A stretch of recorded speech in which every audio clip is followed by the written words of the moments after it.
Sir त्याच्यानंतर सरोदे आणि पुन्हा शेजारी बसलेले मी त्यांचं नाव संदीपजी यांनी सगळं हलकं केलेलं आणि पुन्हा पुन्हा रिपीट करण्यामध्ये काही अर्थ नाही.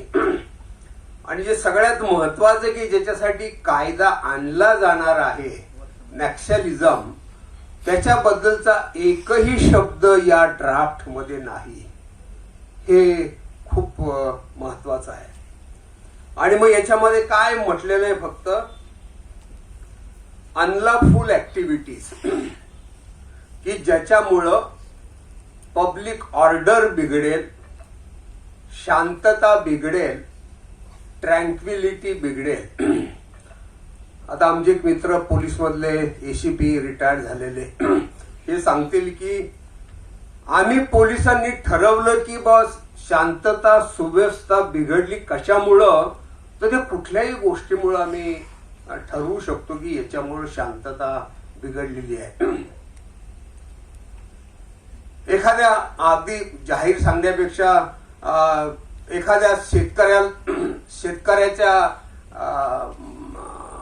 नुकसानीचा पंचनामा व्यवस्थित केलेला नाही, मामलेदार आला, पंचनामा व्यवस्थित केलेला नाही, तर तो आरडाओरडा करत जाईल, बोंब मारत जाईल की अहो काय चाललंय, माझं एवढं नुकसान झालेलं आहे, शासन आलं परंतु मला काही मदत मिळाली नाही.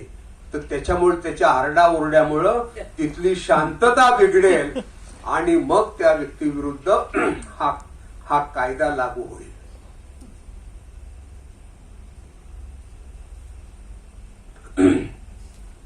आणि मग मगाशी सांगितल्याप्रमाणे आम्हा पोलिसांच्याकडं बॉम्बे पोलीस ऍक्ट नावाचा कायदा आहे. तो जगातला सगळ्यात ड्रॅकॉनियन असा कायदा आहे. आमचा हवालदार रस्त्यानं चालला आणि तुम्ही भले सूटबूट घातलेला आहे वगैरे, अगदी अभ्यंकरच आमचे चाललेले आहेत, आणि त्या हवालदारने विचारलं की अहो तुमचं नाव काय आहे. अभ्यंकर म्हटले की तुला काय पडले, तुला समजत नाही का कोण आहे वगैरे, तुमचं नाव सांगा ना. मी नाव सांगणार नाही. मग तो हवालदार काय करेल, आमचे DYSP, तर त्या हवालदाराला, त्या शिपायाला अभ्यंकरांना अटक करण्याचा अधिकार आहे. If he fails to disclose his name, तर त्याला अटक करण्याचा अधिकार आहे. इतका तो ड्रॅकॉनियन कायदा आहे.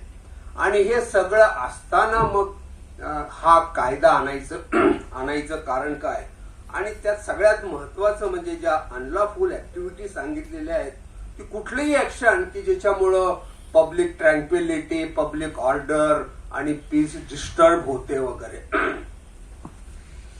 आणि वैशिष्ट्य म्हणजे आमच्या पोलिसांच्या दृष्टीनं या सगळ्या activities cognizable and non bailable आहेत.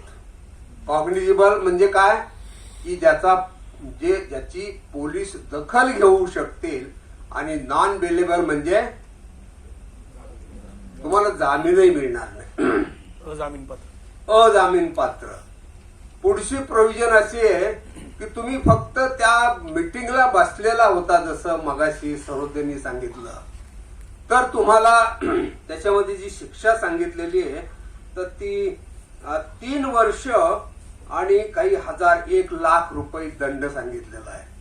आणि तुम्ही प्रत्यक्ष त्याचा जर भाग असेल, पार्ट ऑफ दॅट ऑर्गनायझेशन ऍक्टिव्हिटीचा, तर 7 वर्ष सक्त मजुरी आणि 5 लाख रुपये दंड दिलेला आहे. आणि मग याची गरजच आहे का, फारसं न लांबवता मी सांगू शकेल तर unlawful activities prevention of act, जो UAPA ज्याला आम्ही म्हणतो, हा 67 साली आलेला ऍक्ट हा प्रचंड ड्रॅकॉनियन आहे. आणि त्यांना ज्या नॅक्सलाइट ऍक्टिव्हिटीज असतील, टेररिझम असेल, इथलं सरकार, लॉफुल सरकार उलथून टाकण्याचा प्रयत्न असेल, त्यांच्या विरुद्ध कारवाई करण्याचा हा कायदा ऑलरेडी अस्तित्वात आहे. मग या कायद्याची गरज काय.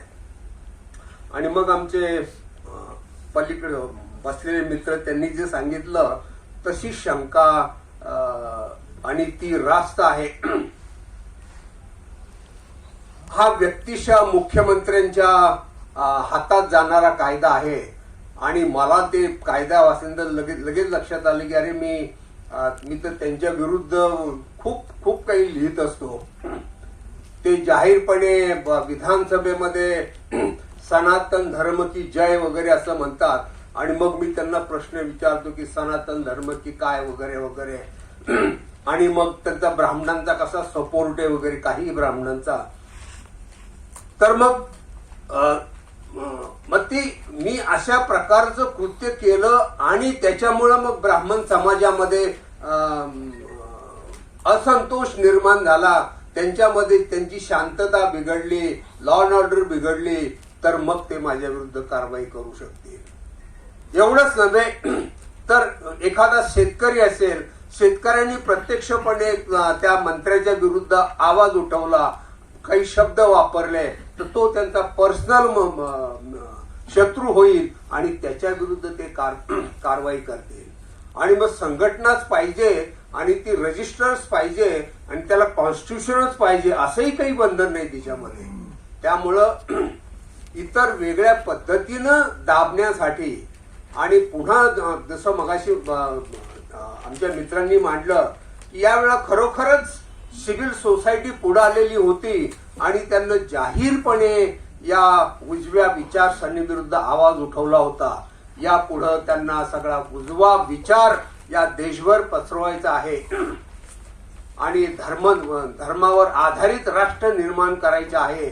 आणि जे याला विरोध आणि ते अँटिसिपेट करतायत की असा विरोध होणार आहे आणि मग तो दाबण्यासाठी म्हणून अशा प्रकारचा कायदा तो येतोय आणि तो आपल्यापैकी प्रत्येकाला धोकादायक ठरणार आहे आणि म्हणून प्रत्येकानं सतर्क होऊन या विरुद्ध आवाज उठवला पाहिजे.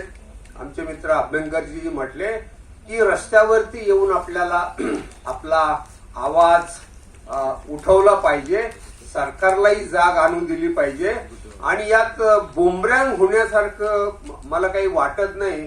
खरं तर आपण आपला आवाज उठवलाच पाहिजे आणि असं शल्य राहायला नको की अरे आपण काही प्रयत्न केलाच नाही, पण आपण लढलो.